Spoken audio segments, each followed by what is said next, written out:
Hello, boys and girls. Today, Curious George in the birthday surprise. You ready, Melka? Let's see what crazy things George is gonna get into. This is George. He was a good little monkey and always very curious. Today is a special day, the man with the yellow hat told George at breakfast. I have a surprise planned and lots to do to get ready. You can help me by staying out of trouble. George was happy to help. Later, while George was looking out the window and being very good, he heard some tinkling music. It was coming from an ice cream truck. George watched as a whole line of children and their dogs enjoyed some ice cream treats. It looked like fun.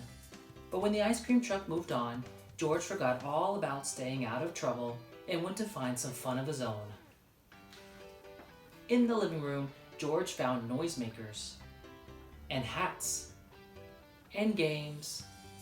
Could this be part of his friend's surprise? Before George can find out, he spotted some streamers, balloons, and colored tissue. He could not resist. Decorating was easy for a little monkey. Still, George was curious about the surprise. And what was that good smell coming from the kitchen? George followed his nose. It was a cake, and it looked as good as it smelled. All it needed was frosting. George had seen his friend make frosting before, but today his friend was busy. Maybe George could help. He could frost the cake himself. First, George put a bit of this in the mixing bowl. Next, he added a bit of that. Then he turned the mixer on. The frosting whirled around and around. It was whirling too fast, but when George tried to stop the mixer, it only went faster and faster and faster. George lifted the beaters out of the bowl. Frosting flew everywhere. Poor George. He did not mean to make such a mess. He had only wanted to help. Now, how could he clean up the sticky kitchen? Just then, George heard the tinkling music again. The ice cream truck was coming back up the street, and George had an idea.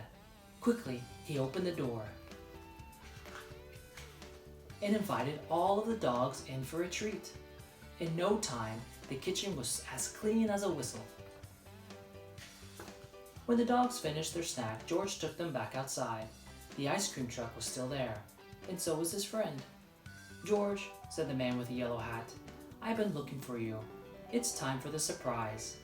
George had found hats, games, decorations, and a cake. He was curious. Was the surprise a party?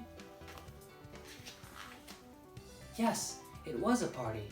George was happy to see all of his friends. They were glad to see George too. "What great decorations," Bill said. "What a lot of presents," said Betsy. "Why don't you play some games with the guests, George?" The man with the yellow hat suggested. "I have one more thing to do." When George's friend came back, he was carrying a cake covered in candles.